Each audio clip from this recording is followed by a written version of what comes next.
comes down to the burden of proof of when the agent goes in and they do their job properly. And when they do it, the seller reaps a benefit, and a lot of times the tenants do. You know, your case study was one of the top, considering you had a two family, which is a multifamily. I've done anywhere from 6 and 8 multifamilies and had tons of showings. I do my showings personally. Okay. A lot of agents don't like that. I am very old school. I am the only one that knows this house inside and out. And as a buyer coming in, they're asking that question. And what is their buyer agent doing?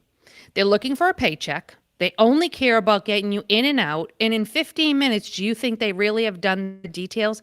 I'm amazed how many of them don't call and ask me about the house. It's like they say, oh, I'm going to send my client to you. Go ahead. I'll just take them next time they want to buy something.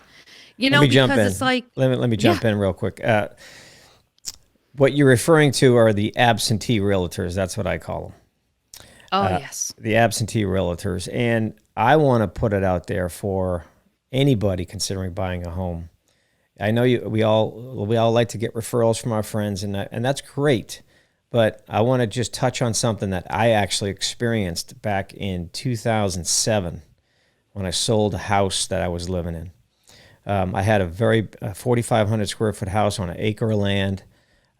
It was worth a lot of money, and I just got tired of taking care of this big house. So I just decided, I just want to move into something a bit smaller.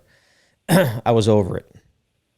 So I started. My brother Lenny actually came out from Vegas, and because he was a realtor in Vegas at the time. I said, Len, come on out, because I want you to help me interview a couple of realtors in my area. So he came out, and we made some appointments. We had two appointments set up. The first guy that came by, I could tell I didn't like him as soon as he walked through the door. I could just tell he was a douche. You know what I mean? And he was just total douchebag. I'm like an LA douchebag to be more precise. And if you live out here, you know what I'm talking about. So he comes in and he's walking around like some hot shot, like he was like Tom Cruise of real estate. You know what I mean? That's how it is out here. It's kind of funny. And I'm like, so yeah, what do you think? So he walks around the house. Like, oh yeah, I could definitely sell this for you. I'm like, yeah, I bet you could sell this for me. I bet you I could sell it too. But I invited you over to tell me what you think you would sell it for. That's what I want to know. What number do you think I should sell this for? I didn't give him a number. I didn't tell him what I was hoping to get for it. I said, I want to know what you're going to try to do for me. He goes, oh yeah, I could definitely sell this, 1.7 million. I'm like, wow, really? He's like, yeah, 1.6, 1.7. I'm like, oh, okay, wow, that's great. You have a nice day. See you later. Okay, so we send him on his way. My brother was laughing. Lenny's like, holy shit, man, that guy's an idiot. So then we call the second appointment we had was a woman this time. And she comes in and she really took the time to look at everything. She spent 30 minutes walking around. We just left her alone. Mm-hmm. She comes back and she goes, you really did a nice job remodeling this house. And I was like, because I did. From 2001 to 2006, I pretty much remodeled every section of the house.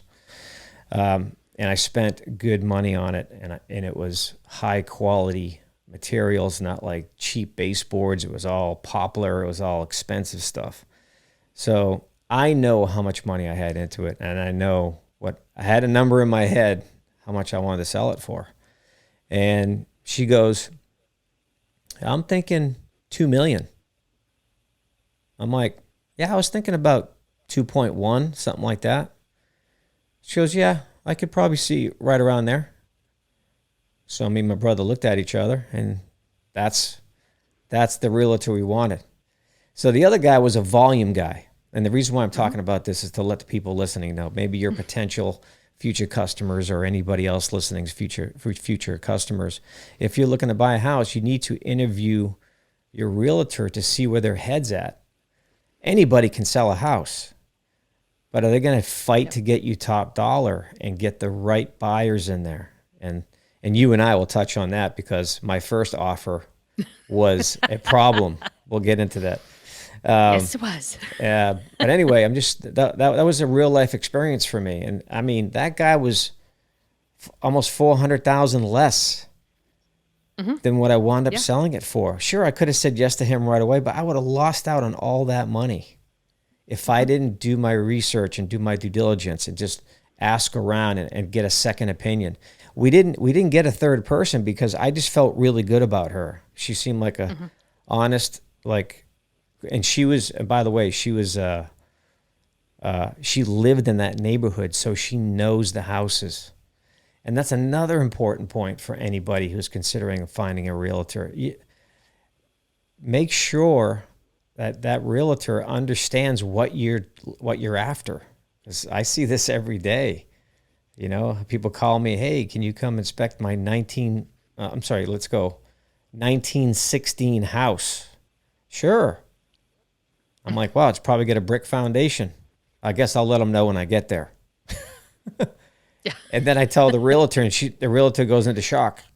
You know, like, what do you mean a brick foundation? I'm like, you're not aware that a house this old probably has a brick foundation. There's a good chance it has a brick foundation. It varies. Different houses have different things, but in that era, it's not uncommon, and to find that in Cali. So anyway, there's a lot to be considered. Don't just rush into an agreement with somebody because your best friend said, "Oh, they were great." How do you know they were great? Did you get your friend top dollar, or did they just do a volume thing? So you don't want a volume realtor because they're just going to get your house sold to the first bidder or whatever. You know what I mean? That's important. So continue. And that's all they want. They just want the numbers. They don't care. I want to say more than 90% agents currently do not do their own open houses. I do mine. Why? That seller trusts me, told me everything. I've walked that house. I've done everything in that house. I have notes top to bottom. I know my notes in my head. I don't have a notepad with me. I'm walking hands-free, talking to them. So we're having a conversation. So these people watching me know that I have the information, it's correct, and we're talking about the house. It's not about the house down the road, but I will also throw in little areas of that house down the road, it sold for this amount. The one over here sold for this. When I do my first, like when you called me, when you said, okay, I'm thinking about selling, I scouted out that whole area. So when I sat down with you over the phone, we talked about stuff. I told you about houses that closed. I also said to you, you most likely will see these houses on the appraisals that come through when they have their appraisal. And rightfully so, the one that bought it was one that bought off, it was their number one on the appraisal, was their own house that they just bought down the road. You have to know the house that you're selling. So, making sure that everyone understands that we're in this together, that's the biggest thing. When people go into a home, think about when you go into a home and you're looking at something, whether you're looking to buy it. This is the biggest item, one of the biggest items they're going to buy. Okay? Biggest So investment. let's be real with this. Yeah. It's the biggest item. Okay? Yep. So let's be real and respect them. Okay? They're not a number.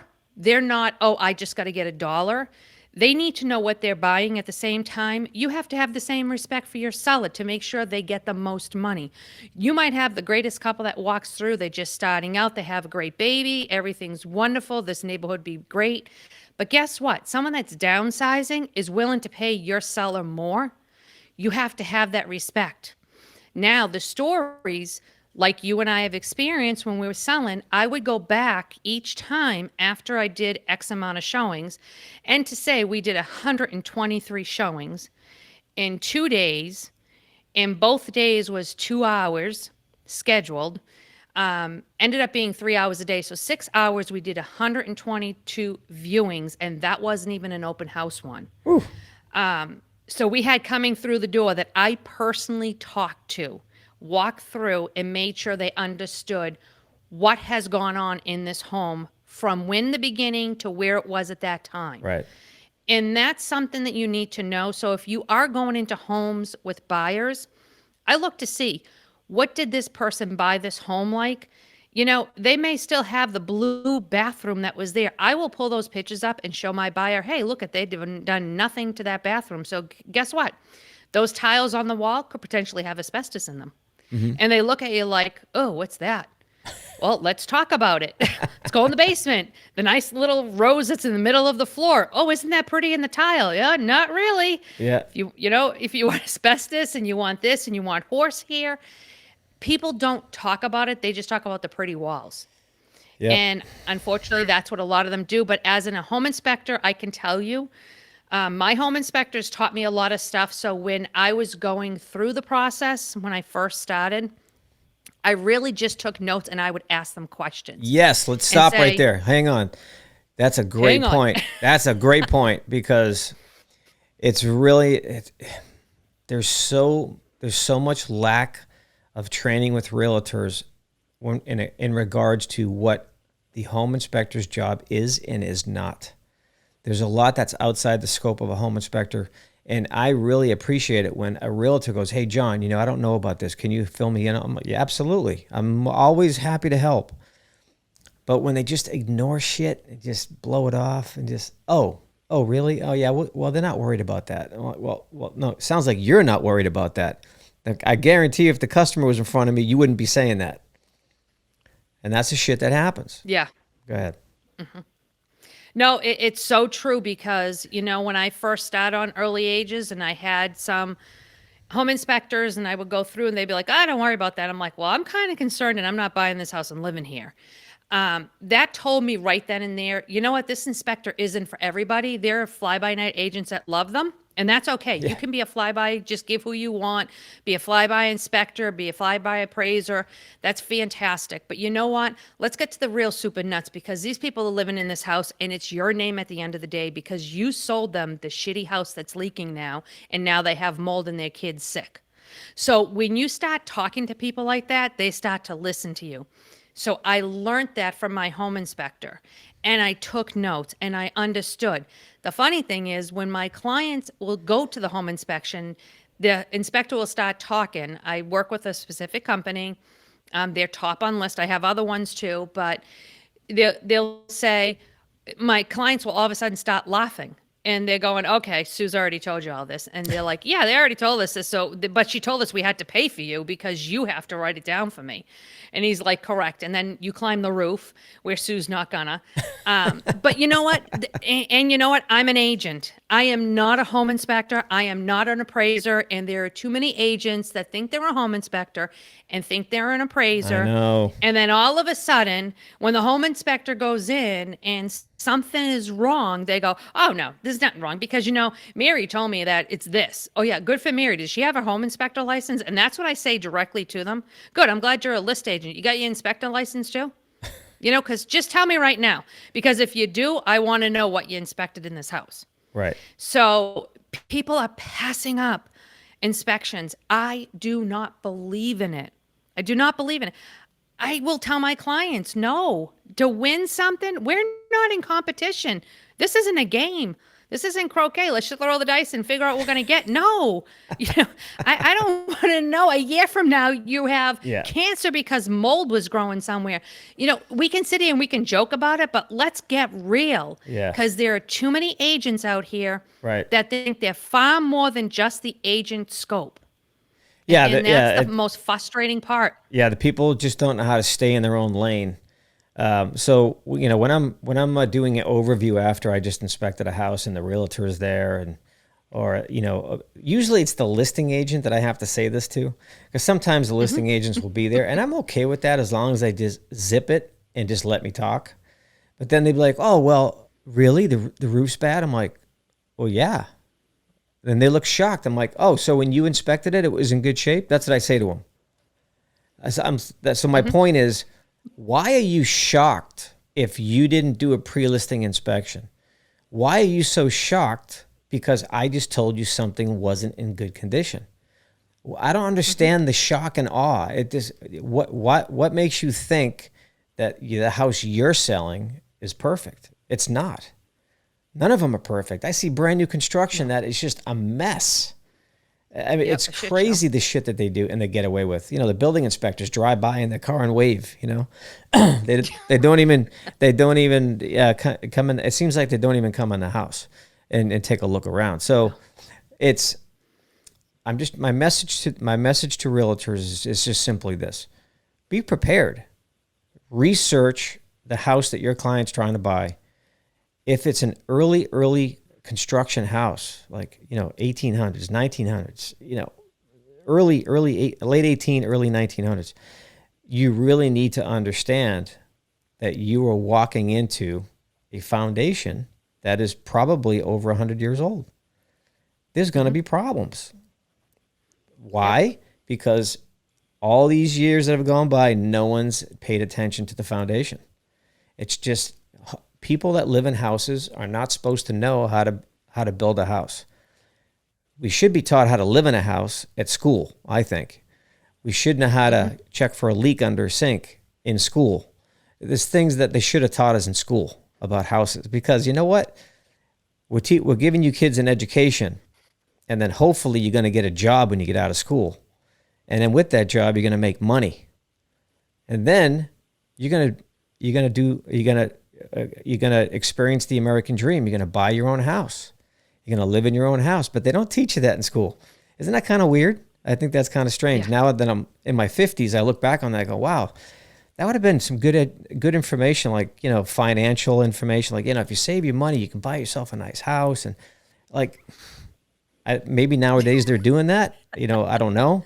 No, but no. Yeah. So you have a daughter that's in school. I got a child in high school. Yep. No, it's not. It's still the same. It's right. People don't understand. People don't even know about a fieldstone. Come on. I mean, how do you not know what a fieldstone is when you ask? I mean, I'm amazed when I ask my clients, do you have a fieldstone? Is it a block? Is it a cinder block? Is it? And they look at me and go, well, it's cement. Okay, we have cement ones too. So did you get redone? And then they look at you like, yeah, I don't know what it is. So you got to go downstairs, right. And then they're like, sure. How do you know this? I'm like, because this is my job. Yeah. To understand. Shocking. You know, it's, you know, and what's the dead giveaway? Everything's on a pallet on the floor and everything's up in the air. Oh, do you think they have a leak? Oh, no, they never had a leak. Oh, so they just have everything up just in case they have a leak. Right. You know, it's just too many things that people are just too busy and want the money. And don't want to learn. And that's one of the biggest pet peeves I have with agents out here, that what can I get from this? How fast can I sell this? How much can I get my numbers to get to my next bonus level, and just keep on going now? And that's not what it's about, because these people are buying a mess, and we better make sure they know structural. How many walls do you see, John, that are taken down that the list agent, I see sagging in the ceiling? And I'm like, was there a wall here? I don't know. I said, okay. So I said to my clients, let's walk over this till you feel the little hump. There's the dead giveaway. And you drag your feet and you feel the hump. Why? Because I was taught that. Yeah. And then when you say to the list agent, no, there wasn't a wall here. You go back several times, and I've done this in Hampton, Hampshire. Mm-hmm. Beautiful house.